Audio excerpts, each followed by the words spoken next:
तो हम seize fire को नहीं मानेंगे। ये कैसा सीज़ फायर है? और मज़े की बात यह है दोस्तों कि इस्लामाबाद में इसी वीक, इवन आज ही 10 तारीख को यूएसए, ईरान और इसराइल के बीच पीस टॉक शुरू होने वाली है कि इस सीज़ फायर को कैसे किया जाएगा 2 फेजेस में। तो ईरान कह रहा है, ईरान ने जो 10 पॉइंट्स का एग्रीमेंट दिया था, 10 पॉइंट जो प्रपोजल दिया था वो ये रहा। उन्होंने कहा भैया कि नॉन एग्रेशन। अब यूएसए को, ईरानियन गवर्नमेंट को ये कमिटमेंट देना पड़ेगा कि उन पर कोई हमला नहीं होगा।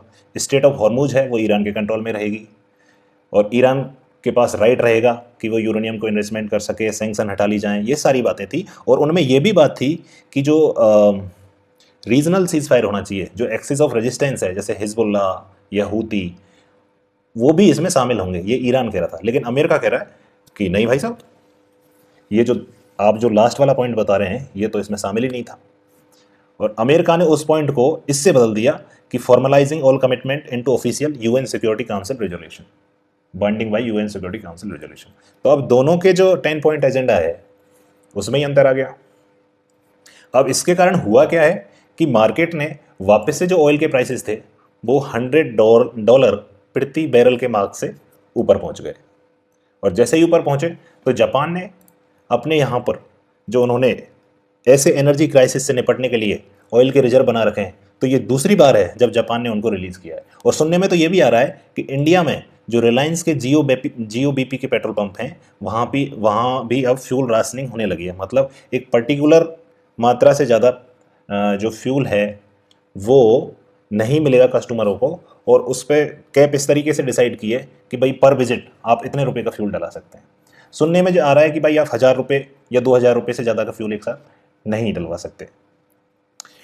इसी बीच ट्रंप ने एक और धमाका कर दिया।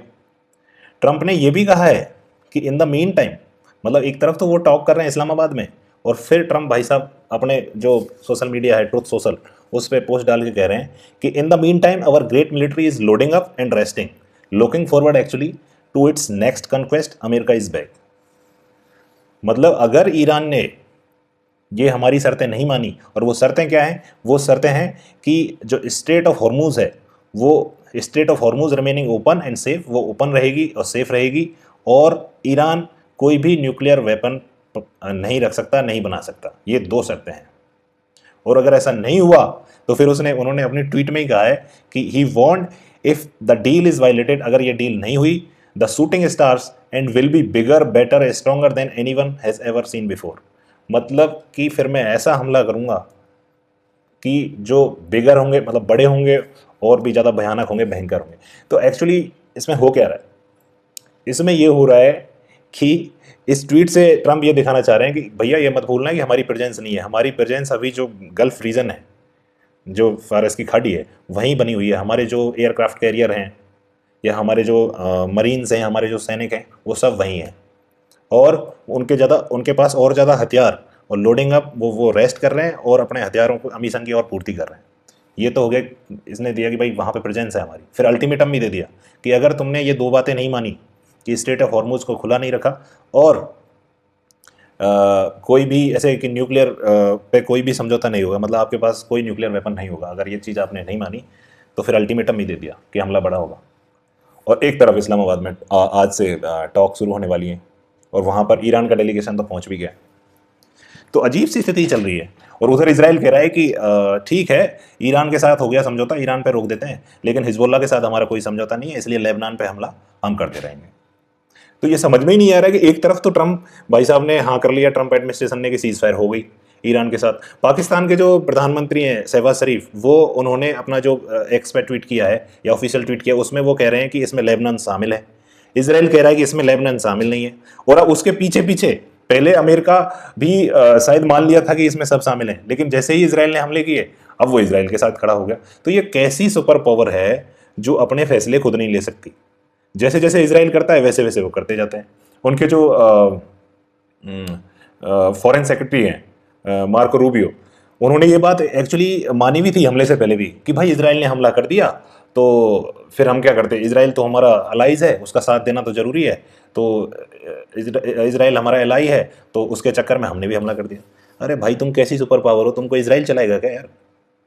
खैर आगे बढ़ते हैं। इन बिटवीन क्या हुआ है कि UK foiled Russian submarine operation.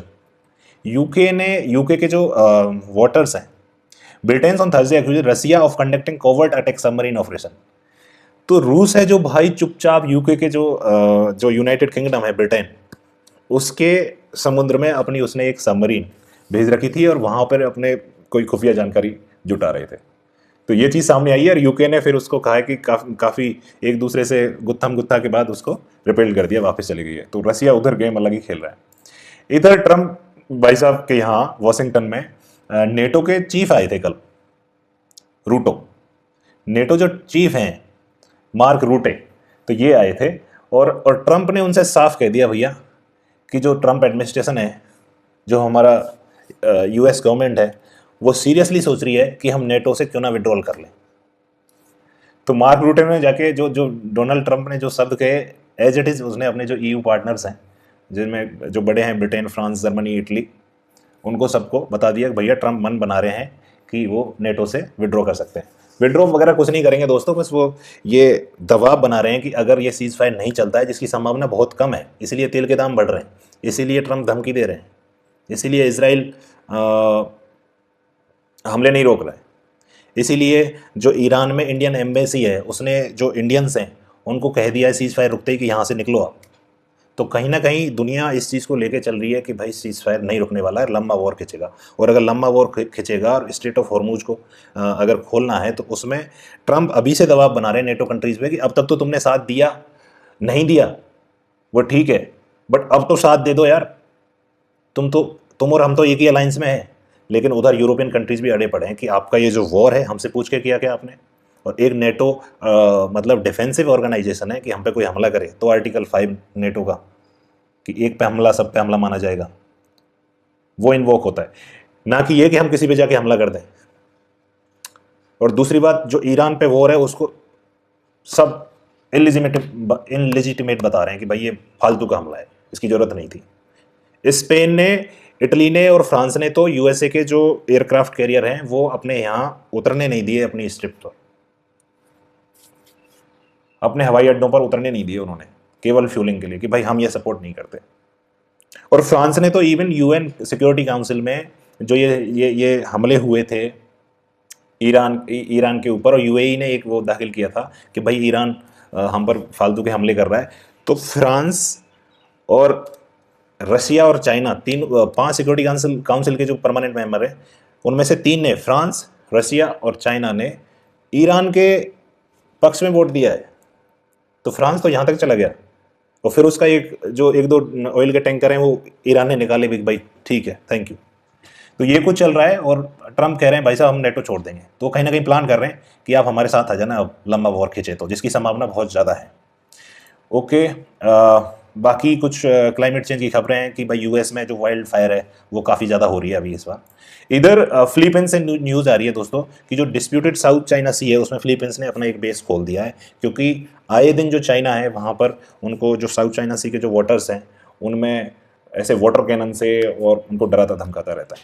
तो ये सारी पिछले 24 घंटे की मूल खबरें थी। आपको कैसा लगा आप बताइए। Thank you so much.